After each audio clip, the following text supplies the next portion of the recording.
Around Dodge City and in the territory on West, there's just one way to handle the killers and the spoilers, and that's with a U.S. Marshal and the smell of Gunsmoke.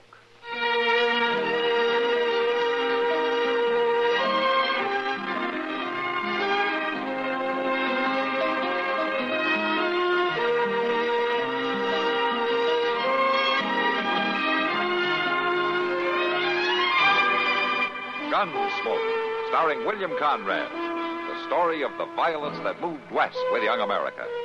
And the story of a man who moved with it. I'm that man. Matt Dillon, United States Marshal.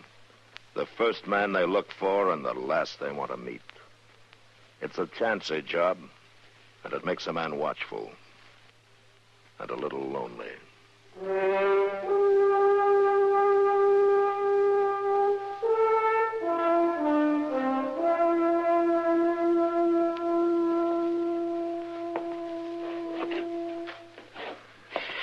I swear, Mr. Dillon, there's days when it just don't pay to get out of bed. Why don't you sit down, Chester? Like today, for instance. I've been thinking back over it. So that's what you've been doing. I didn't hardly more than get my eyes open before I knocked over the water bucket and like to drown myself. Chester, would you sit down? Then I went to put my boots on, and that vinegarone stung me, and my foot's been sore and aching all day. All right, Chester, I believe you. It's been a bad day. And then you take breakfast. The very first thing, Pete, was all out of egg. And then that was the worst goddamn coffee I ever drunk in my whole life. Chester, are we going through your last 18 hours, minute by minute? I'm just pointing out to you what an unlucky day this has been. You've already convinced me. Now, will you sit down? Oh, Kitty. Busy? No, come on in. Evening, Miss Kitty. Hello, Chester. I can't stay, Matt. I got to get back to the Long Branch, but... Oh? Could you come over? Oh, what's the trouble? It's old Jedro Haig. Jedro? Yeah. In the Long Branch? Oh, he doesn't stop in there more than twice a year. I know. He don't even come into town much more than that. Well, he's over there now, and he's been drinking a lot.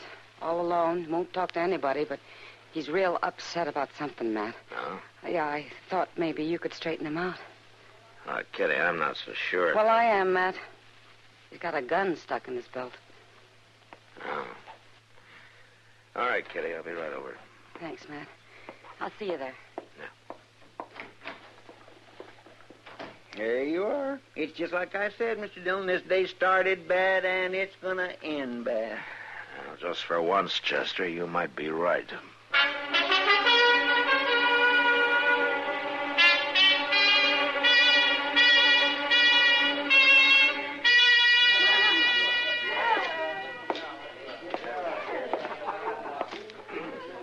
Evening, Jedro. Marshal? Well, I haven't seen you for quite a spell. How have you been? Well, I reckon somebody told you. Mind if I sit down? Yeah, tell me what? Nothing. I ain't got no complaint to make to the law. You know, when a man acts against his nature, like you coming in off the ranch and sitting around here drinking all night, wearing a gun in your belt, I know something's wrong. Now, who's the gun for, General? Well, the youngin's back, Marshal. Ramey? Yeah. Come home last night like a bad penny. Oh, it's 3 years now. Where's he been all that time? Well, wherever it was, it ain't done him no good. He was just ornery before and sassy. Now he's mean and no good. Friends he brung with him's worse. What friends? Oh, a couple of fellows named of Carden and King. They're gunmen, Marshal. They got the wild bunch look to them. I never heard of them before. Well, not only that, but there's others coming, too, Ramey says. And they're all going to run things from now on. So the best thing I can do is keep out of the way. My own young'un. Flesh and blood, and he talks to me like that. How'd you get all those bruises on your face, Chester? It don't matter how. Did Ramey and his friends throw you out? Yeah, that's what they did. Out of the house. Said if I wanted back in or get something to eat, I'd have to chop wood for the stove and do the chores. Ramey done it, and they helped him. Then he laughed at me. Said that's what I used to make him do. Cut wood, things. Things are turned around now. He's still your son, Jedro. You can't take a gun to him. Well, I've been sitting here studying what to do. Why don't you sleep on it, huh? I'll ride out there with you in the morning. I got to get them 2 friends of his out of there, Marshal, on account of Diane, if nothing else. Your daughter? Oh, what do you mean? Well, she ain't safe with them around.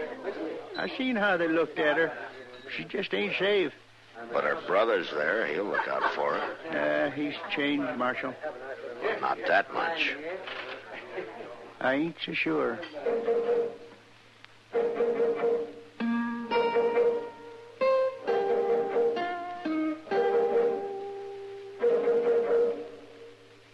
Well, sir, holidays come and go, and we don't always give 'em much mind.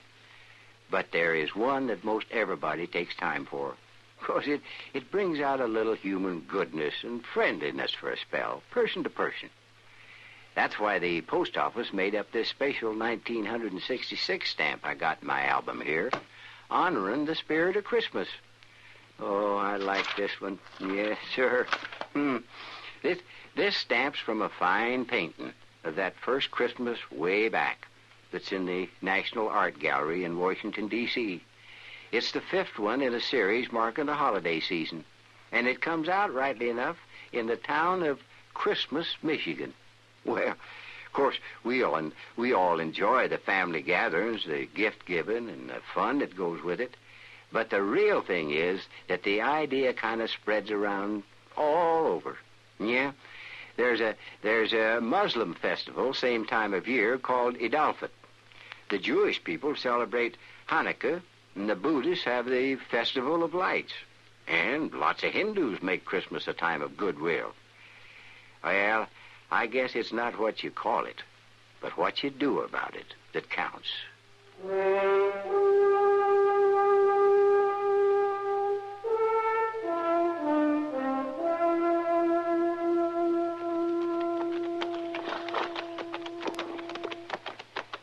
Sure is a mighty pretty ranch, Mr. Dillon.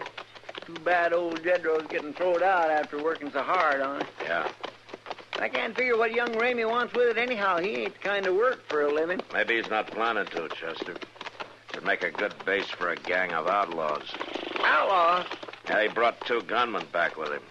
And there's more coming, according to Jedro. Hit the ground!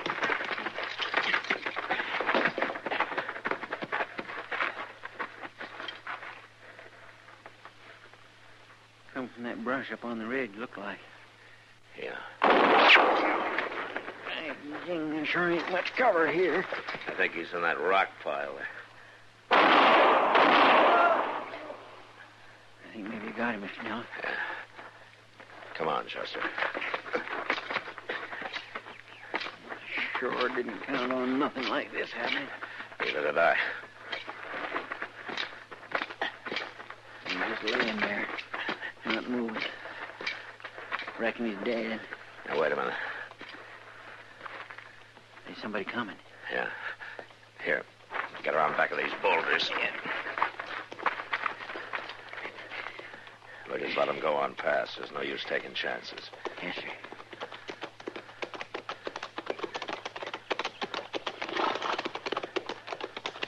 All right, hold it! Now, just sit easy now, both of you. Oh, Marshal. Well, what was all the shooting about? I was just about to ask you, Ramey. Well, we just heard and come to find out. Ain't that so, Carter? Sure is. Carden, huh? It must have been your other partner I just killed. King? Now, how come you done that, Marshal? Because I don't like being dry-gulched. Did he do something like that? Big surprise to you, huh? Well, we ain't seen King since late last night. That's right, Marshal. That's funny. I kind of got the idea he might have been keeping a lookout on the trail here. If he was, we sure didn't know nothing about it. Uh-huh. It must have been drink that drove him to it. Time and again, me and Carden warned him about his evil ways. Where's your sister, Ramey? Diane? What do you want with her? I want to talk to her. About what? She's up at the house. Yeah, but if you think you're going to start any trouble... We'll ride on up to the house. You got any objections? No, of course not. All right, let's go.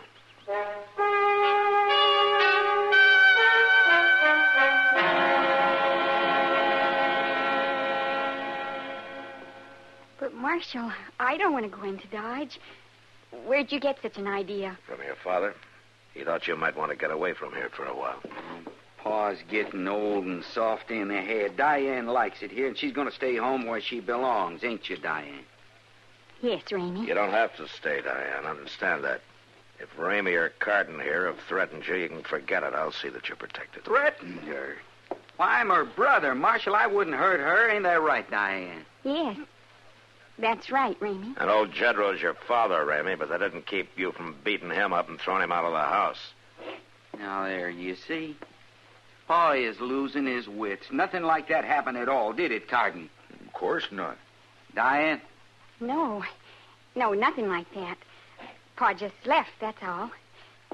Well, I'll go about my chores, Marshal, if it's all right with you. Yeah, sure, go ahead. Well, that take care of your business here, Marshal? For right now, maybe. And Pa didn't make no charges, did he?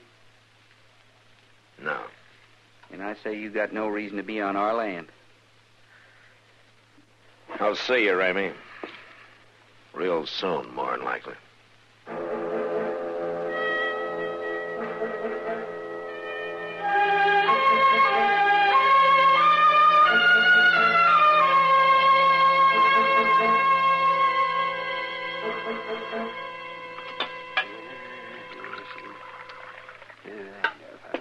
Matt, why don't you just boot them out? I don't figure they boot too easy, Doc. Yeah. That's never stopped you before. Ah, this is different. It's a family affair, and there's a good chance they'd slip in here some night and take it out on old Jedro. His own pa. What the tarnation's matter with that boy, Matt? And it beats me. Well, what are you going to do? Just sit here pounding that swivel chair and let him get away with it? Not much I can do, Doc. No law against him coming back home. And Jedro won't sign a complaint. Says it's a family affair, and he'll handle it himself. Yeah, he'll have to sober up some before he does any handling. All he does is hang around the Long Branch. I sent out some inquiries, but telegraphed. Figured there might be a chance that one of those three's wanted somewhere, and then I'd have a reason to move in on him. Seems a darn shame when the law works to help somebody like them. So, it might be a good idea to bypass the law on a thing like this, man. No. Now, you do that once, Doc, and the dam goes up. It took too long to get what law we have here to turn around and lose it. Wait a minute. What the dickens is going on up the street? I don't know. Get up here. Sounds like a fight. Quite a crowd there, Matt. Yeah. Oh, it's right in front of the Long Branch. Yeah, it is a fight. Come on, Doc.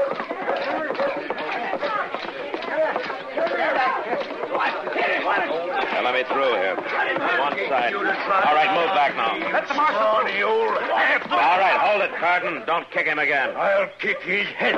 Carden! I told you not to kick him. He's lucky that's all I done. He tried to draw on me, Marshal. I could have shot him if I'd been a mind to. But you liked it better this way, is that it? An old man half blind and half drunk. He hadn't ought to jump me, Marshal. And you hadn't ought to kicked him. You're under arrest. You got no call to arrest me. Carden, I warned most men twice, but after what you just did, I guess once is plenty. You want to fight, Marshal? You got one. Good.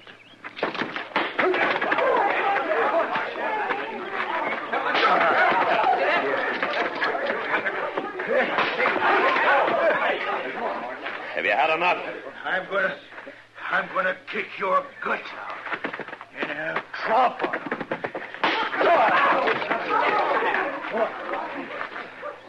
Carden? Carden, can you hear me? Well, you're under arrest anyway. When he comes to, a couple of you men bring him down to the jail, huh? You all right, Matt? Yeah, I'm all right, Doc. What about Jedro? Yeah, not too bad. May have a cracked rib where Carden kicked him once. He came to in time to see the finish there. I'm going to take him up to my office. Well, I'll walk with you. I want to talk to him.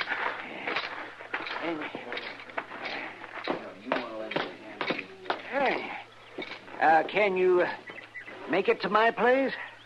Yeah, I'm all right. Come on, then. You ought to have kicked him, Marshal, same as he done me. An eye for an eye, Jedro, is that it? He don't deserve no better. You made a mistake trying to draw on him. But I didn't. I just threatened to. If he didn't get out of here and leave me and mine alone. Are you ready to sign a complaint now? Oh, you don't go along with kinfolks, Marshal. I'll work it out myself. You may not be so lucky the next time. It ain't no use, Marshal. Well, I can't force you to. Mr. Dillon? Yeah, what is it, Chester? Hey, we got an answer to one of them telegraphs. Yeah, let me see it. You just now come in on the wire. Yeah. Oh, well. What is it, man?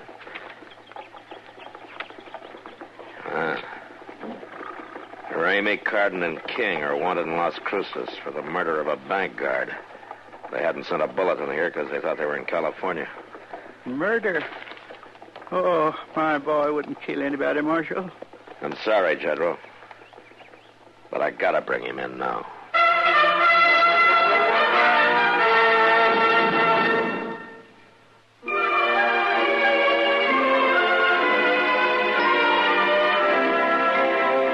Hometowns in America have a lot in common, and yet they're each one of a kind. Take, for example, Billings, Montana. In the heart of the Midlands Empire, the biggest little city in the Northwest is set in a fertile valley where the sugar beets grow. But once Billings was cowboy and Indian country. Many a smoke signal rose from Pompey's Pillar off US 10. Motorists can now drive along cliff-hanging Black Otter Trail for a view of mountain and city and the statue of the famous screen cowboy William S. Hart. Flying into Billings, you land on the rim rocks of sandstone and room at the Northern Hotel. 60 miles southwest on Highway 212, there's Red Lodge, which leads right into Yellowstone Park and through the scenic curves up Cook Highway. In town, people shop at Hart Albans, and some work at Kaufman Lumber and Treating Company or Inland Supply. But if your hometown is Billings, you already know this. We only wanted to remind you, it's still there.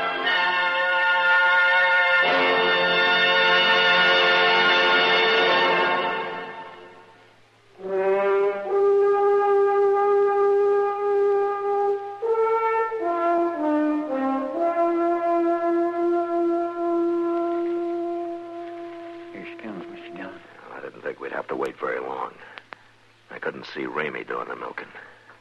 He's coming right into the barn, all right. She's got the milk pails with her. Well, you stay back from the door till she gets inside, and don't let her yell out and warn him. Huh? Yes, sir. Diane? What? Oh. It's all right. Just take it easy now. Marshal, it's Ramey. You've come here after Ramey. Grab her, Chester. Hand over her. Now, we're not going to hurt you, Diane. But I couldn't let you warn him. It'll be easier on him if you don't. If I can take him without a fight. Now, you understand me?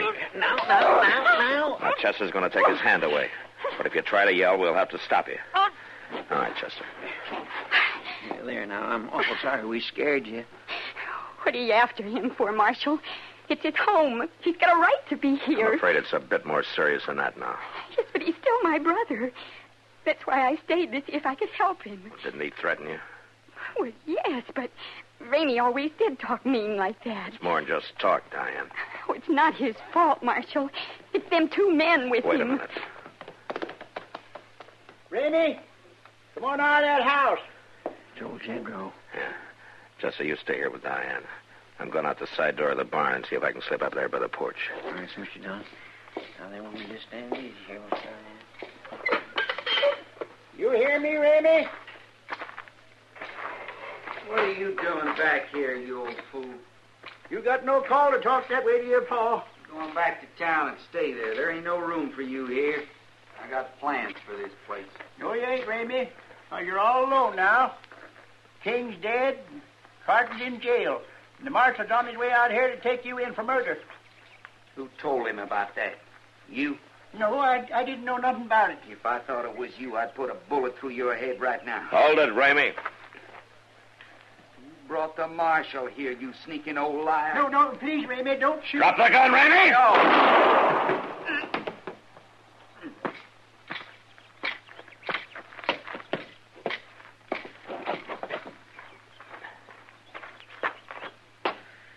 He's dead, Marshal? I'm sorry, General. My own boy. I just never could believe it. My own boy. Oh, you killed him, Marshal. You killed my brother. I'm sorry, Diane. I had no choice. He'd have killed your father. Oh, really? He was a killer already, and he'd have killed again and again. But he was still my brother, Marshal. Yeah, I know.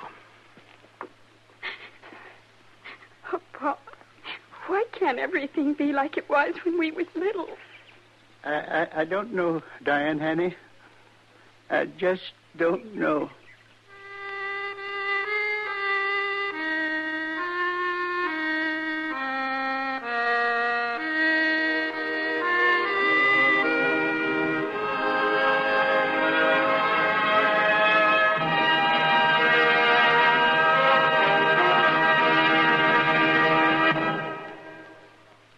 Elijah Cuddlestone, in referring to a favorite bill which was pending but unpassed during election time, had this to say.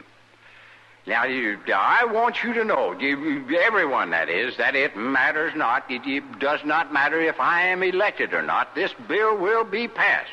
I mean, if I shouldn't be elected, I'll only be a lame duck until March 4th.